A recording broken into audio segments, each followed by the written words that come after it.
Hello and welcome to Devil's Advocate. As the BJP prepares for its national executive on Thursday, how does it face up to the fact that national opinion polls are showing that its popularity is sharply falling?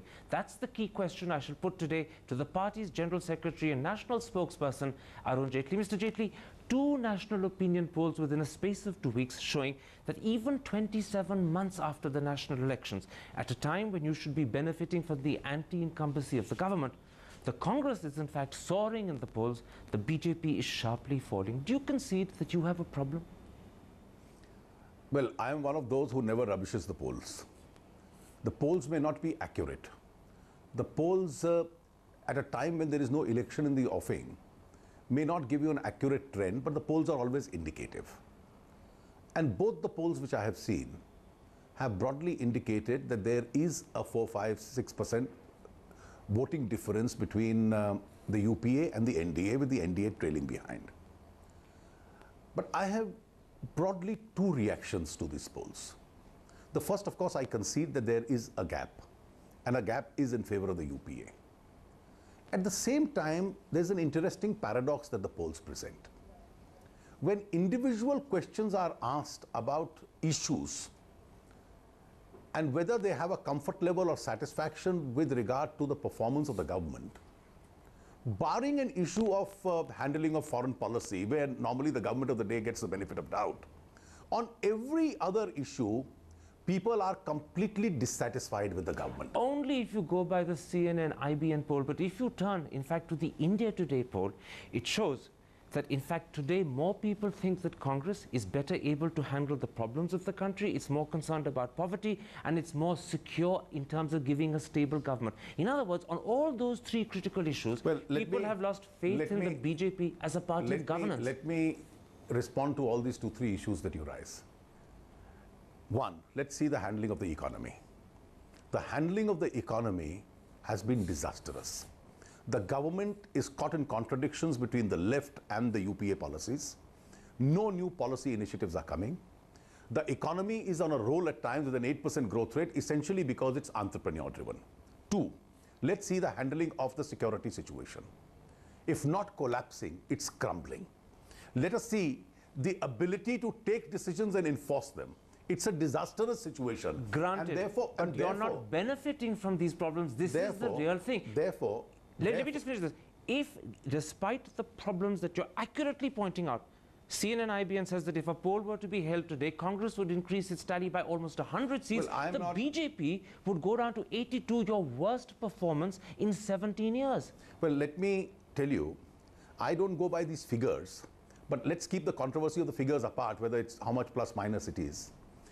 The two indications which are coming, the broad two indications, there is a large-scale dissatisfaction with the handling of the governance as far as the UPA is concerned. Quite right, but the BJP is not benefiting. And yet, you have a situation where the UPA may increase in terms of seats. Now, it possibly could be that people feel in midterm that the government must be given a chance, or people feel that some of the issues or the kind of issues that have arisen with us at the time of the poll, really we haven't focused enough on the issues we should have been focused. Can I interrupt?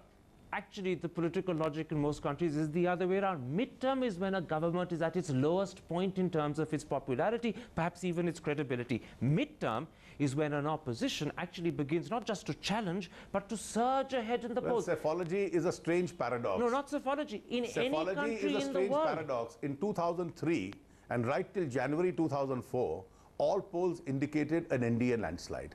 And the results 5 months later indicated something different.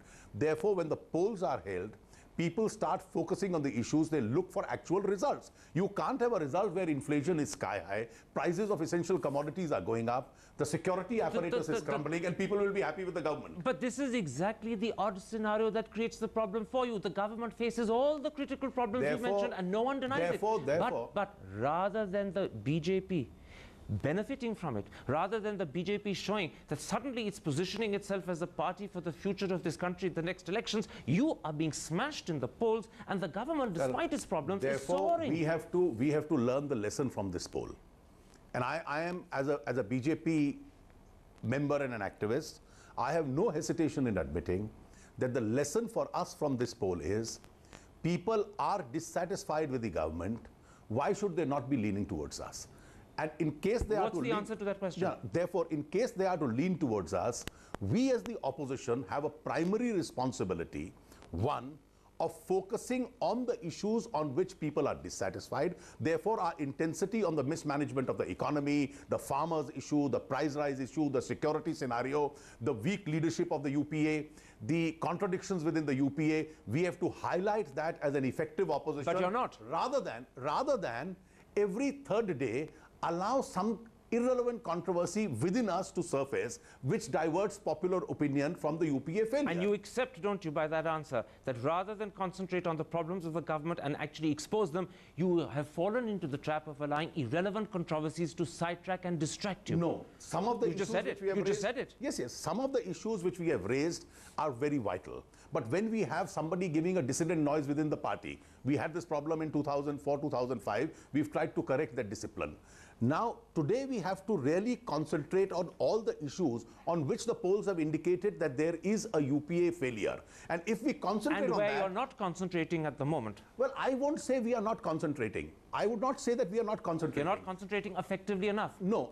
We have not only to concentrate on these issues, we have to concentrate exclusively on these issues rather than... And not get sidetracked. Not get sidetracked so the agenda doesn't have to get diverted. Very well. We've moved quite happily from talking about the poll results, which I described as a disaster. You tried to defend, naturally, your General Secretary of the party, you have to defend yourself, into talking now about what is the underlying problem. Let's pause a moment and talk about it a little differently. Let me start by saying to you that the first problem that BJP faces is that today, you do not have a single and undisputed leader who can challenge the Prime Minister and at the same time become a focal point of attention for the BJP in the press. Do you accept that it's the absence of clear-cut leadership that's blunting your edge? No, I don't think that's a problem.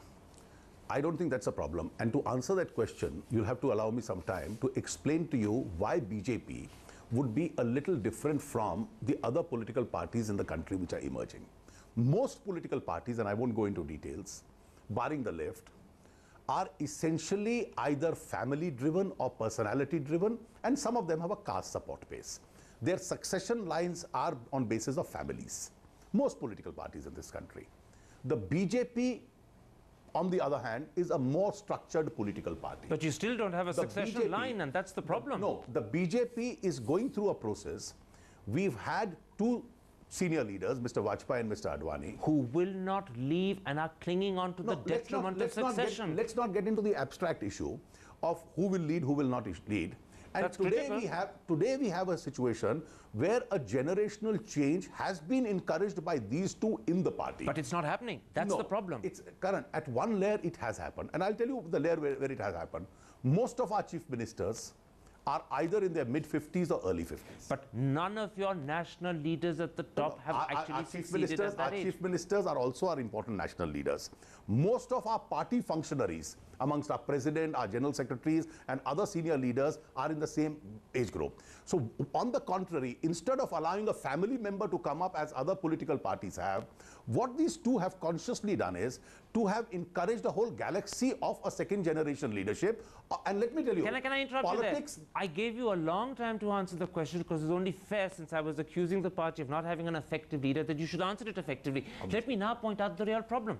Today, the India Today opinion polls suggest that the man who is perhaps the most popular choice to be Prime Minister of the country is Atal Bihari Vajpayee. In 2009, he'll be 84 and far too old, and there is no one else available. That's your problem. I don't think that really is a problem. Prior to 2004, it is. Prior to 2004, let me just give you two experiences. Unlike the Congress, where the leadership belongs to a family. No, don't go to the Congress. Talk about yourself. Let's talk of others. Prior to 2004, did any poll give Dr. Manmohan Singh a ghost of a chance?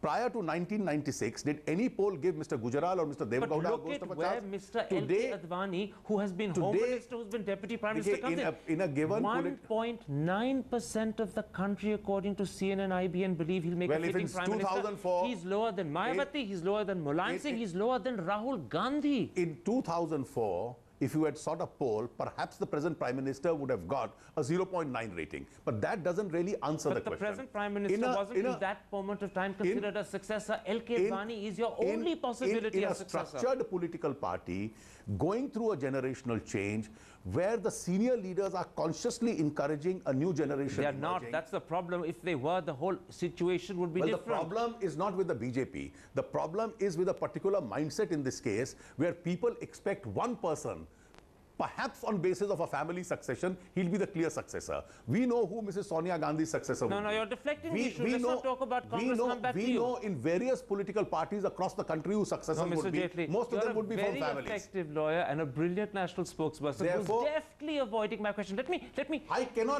reiterate it. I cannot give an answer that we'll have somebody on basis of family. No.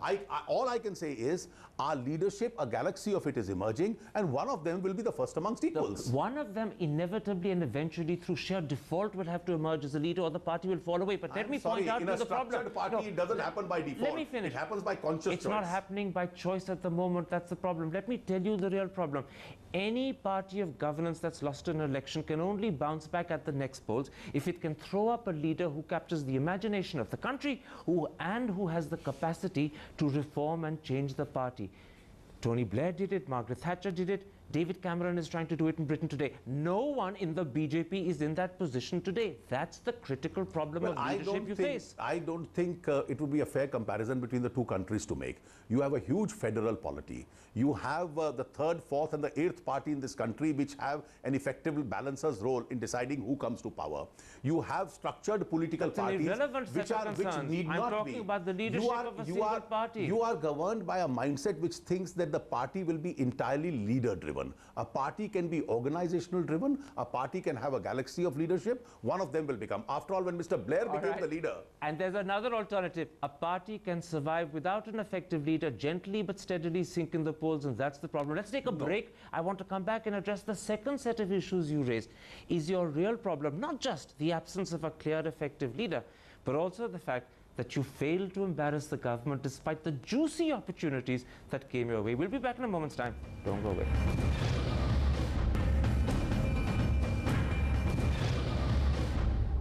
Welcome back to Devil's Advocate and an exclusive interview with BJP General Secretary Arun Jaitley. Arun Jaitley, we're talking about why the BJP's poll ratings are so poor. In part one, I argued that, in fact, one of the problems was the absence of a popular, charismatic leader. The second problem is that you failed to embarrass the government despite the opportunities that have come your way. For example, during the monsoon session of Parliament, the whole Jaswant Singh episode damaged the credibility of your leader in the Rajya Sabha. It dented your party stand on national security. It made a mockery of your whole Bharat Suraksha Yatra. Do you accept that this sort of issue has actually cost the BJP opportunities? Well, a lot of Indian politics today is dictated day to day by what news channels think is the agenda for the day. Mr. Jaswant Singh has come with a book which is a serious publication. Now, in the book, he's highlighted various factors. The media unfortunately picked up one issue, and the issue dragged on for a couple of days. I do concede the dragging of the issue really did not help us. That was neither the core of the BJP stand nor the core of his book. But unfortunately, that did happen, and to that extent, the agenda from those weaknesses of the government during that period got marginally diverted. In fact, if I recall correctly, at one of your press conferences before the monsoon session began, you said that the BJP would concentrate primarily on exposing the Prime Minister's weakness of leadership, on exposing problems of inflation, and exposing problems of national security, and in particular terror. Jaswant Singh so deflected you that those attacks that could have embarrassed the government never got made, and the government escaped. Each one of those issues has been raised and raised very effectively in Parliament. You've had a debate on Bombay blast. Now, you can't have 5 debates on the Bombay blast. But the government was never on the mat. You could have had the government on the mat. I think on the security scenario and on the prices issue, the farmer suicide issues, which has been raised in the 1 month at least twice by us in Parliament, the government had a lot to answer, which it did not answer. Right. But the expectation of embarrassment that you had both within yourselves and that you aroused in the press never materialized. I think, Karan, a little bit of this is also attributable to a fact that a debate like farmer suicide, a debate like price rise, a debate like the Bombay blast doesn't find the same amount of coverage in the media, which, let us say, an issue like the mole could. All right. And that's also the character we have to learn to live with. Maybe you're right. And one of the lessons is that we must concentrate on these issues and not allow those issues to occupy the center Let's stage. take another issue where, in fact, you got yourselves deflected. The Natwar Singh episode. Rather than stand up for accountability, transparency, and take a clear line on the issue of corruption, L.K. Advani declared Natwar Singh to be a scapegoat. Yashwant Sinha and Shatrughan Sinha went out of their way to befriend the man, making a complete mockery of your original position. I think there was a little confusion unnecessarily created on that issue. Even when Mr. Advani made a statement, he didn't defend Mr. Natwar Singh.